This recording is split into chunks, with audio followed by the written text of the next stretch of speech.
kids. He molested or raped every kid he could get his hands on. Now those children are grown up and tracking him down, led by a man who says he's going to see justice done. When do you stop molesting children?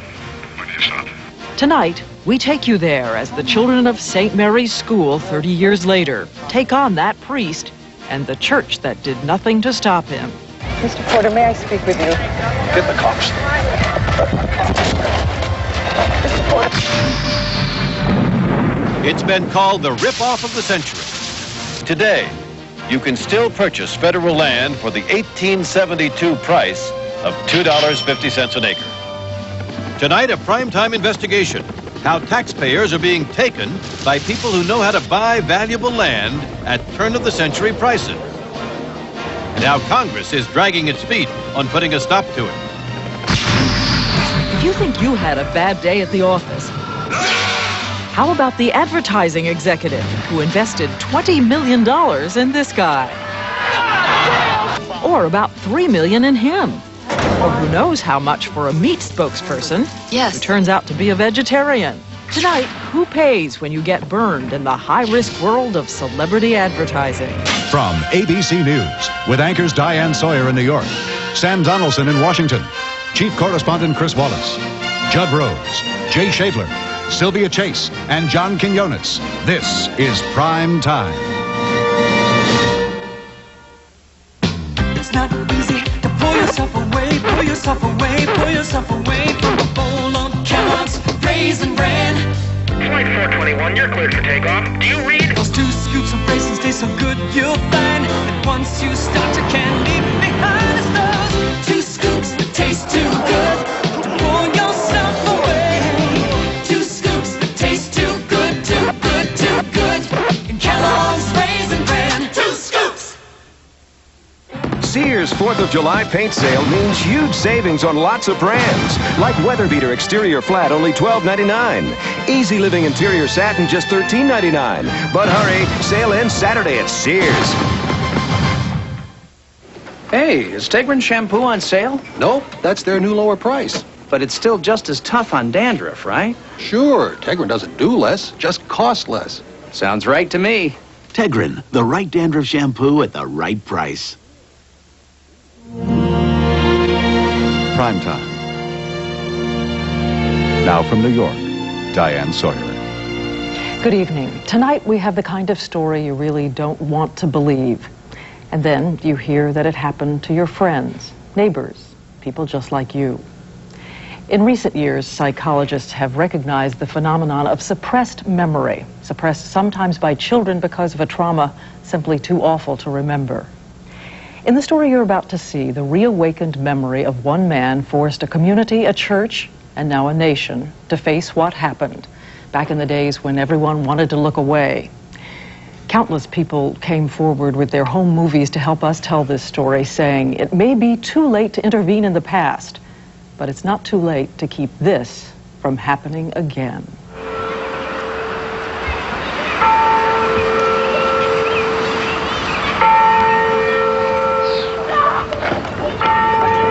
It became our secret for 30 years.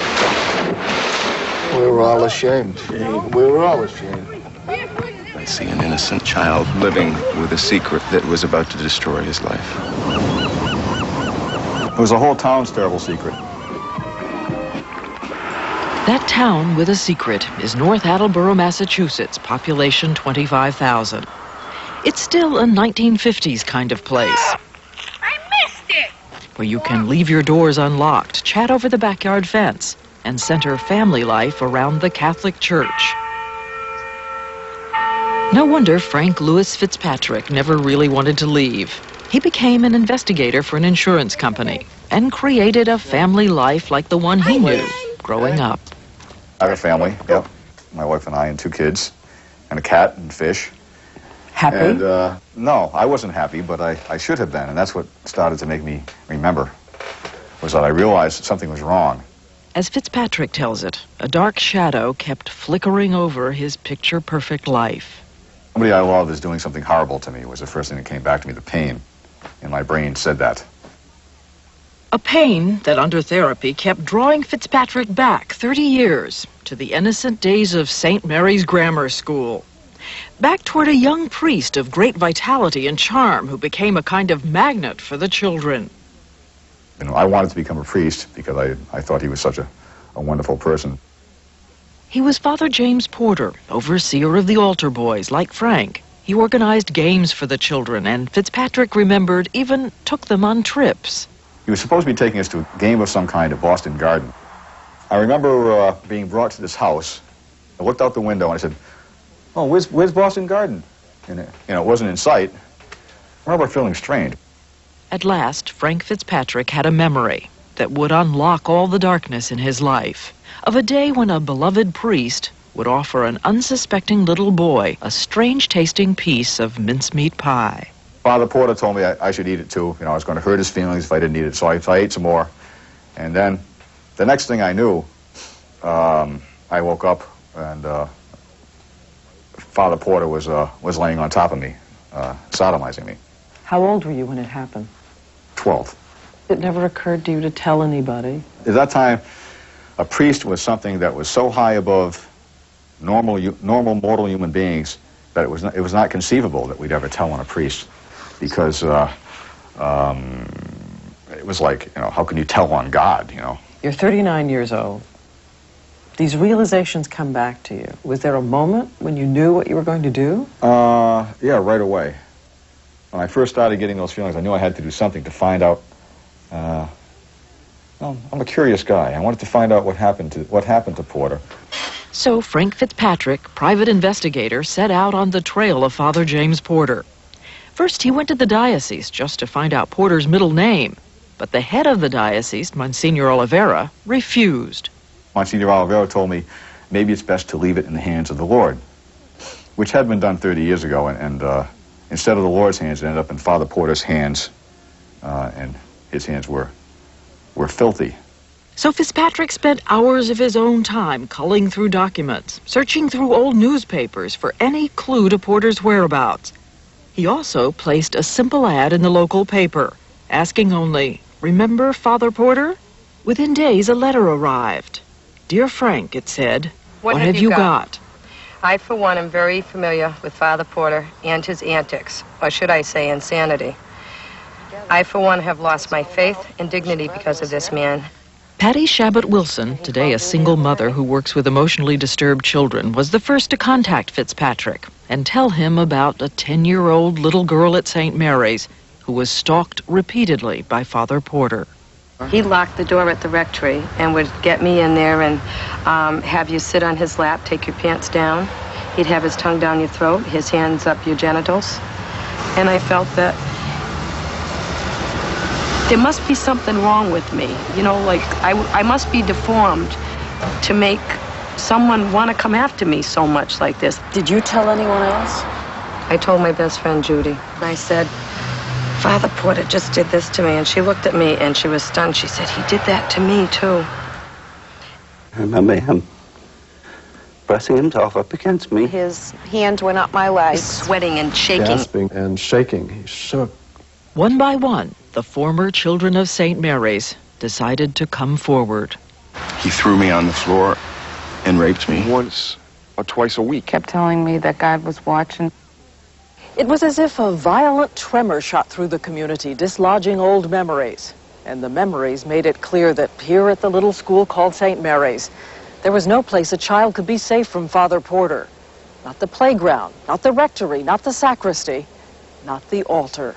In his office in the rectory, in the basement of the rectory, in the vestibule of the church. In the corridors at school, in the schoolyard, at the town pool, at the playground, wherever we were. So far, more than 60 victims have given their names to Frank Fitzpatrick. 22 of them gathered together for us for the first time to tell the story. How 9, 10, 11-year-old children were forced into oral sex, anal sex, sometimes several children at once. There had to be 8 or 9 kids, and he just took turns with us. How many times did he molest me in my bedroom? I can't say 10, I can't say 15, I can't say 40. As many times, I would think, as he came into my house to eat meals, to socialize, to visit, he would molest me. There's no one out there that can say when they were alone with Porter, he wasn't trying to get his hands in your pants. Personally, I served a lot of Mass, and it was, you know, every time after Mass getting cornered, trying to get him away from you. Myself, 20 times minimum. Mine happened when I was in the hospital. I was in an automobile accident. And he came to tell me that, excuse me, that my uncle died. And that's when he started on me. And that was the night. It was Columbus Day, 1960.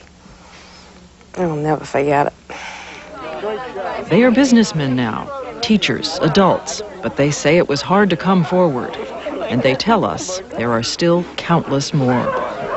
He didn't choose anybody in particular. He chose everybody. This guy destroyed hundreds of children's childhood. He took the child right out of them and ripped it out. I mean, he molested or raped every kid he could get his hands on. But soon it became clear that Father Porter wasn't the only priest playing a role in their nightmares. John Robitaille had also repressed his memories 30 years when he was driving home recently, and a radio report on Frank Fitzpatrick mentioned Porter's name. I heard the name Father James Porter, and I just started freaking out. His classmates have told him that they remember seeing him lying bleeding on the shower floor. He remembers being one of Porter's favorites, raped once a week for nearly 2 years. I'm standing there behind me, just pushing me against the tile. And,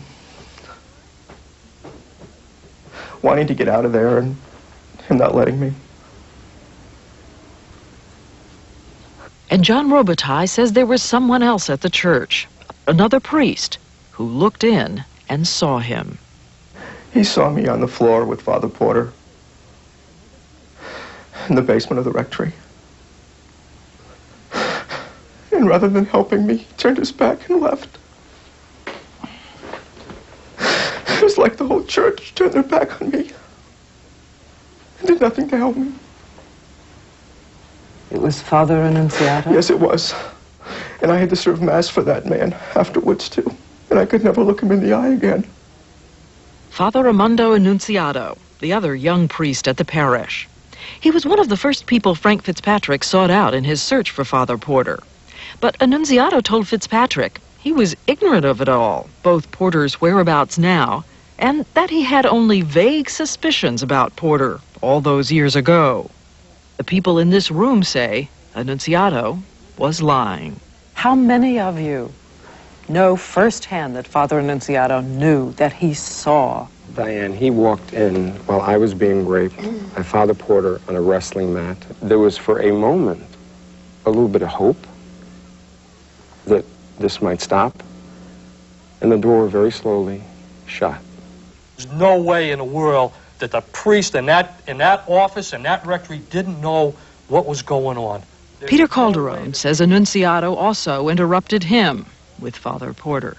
Porter jumped up and was pulling his pants on, and I can remember laying on the floor that I'm doing something bad. I'm the guy that has my pants down around my ankles with the priest on the other side of the door wanting to know what's going on. And this guy's on the other side of the door knowing what this guy's doing to me, and he doesn't bust the door down. He lets him continue to do what he was doing to me. Father Annunziato, who presides over this church in Mansfield, Massachusetts, took a leave of absence after the story broke. So we tracked him down to try to get some answers for Father Porter's victims. Talk to me just for a minute, please. Oh, thank you. Father Annunziato, we've talked to some of Father Porter's victims, and they say that you walked in the room and you saw them being abused. They want to know why you didn't protect them. They trusted you.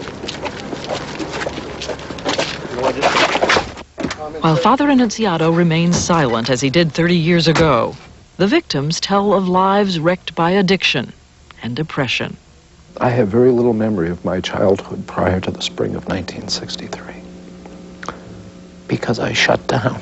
I'm very, very frightened because I have other dreams and like little glimpses, and I am very, very afraid of where that's going to take me. I've spent 30 years building walls, losing my religion, losing my ability to make strong relationships, my ability to trust.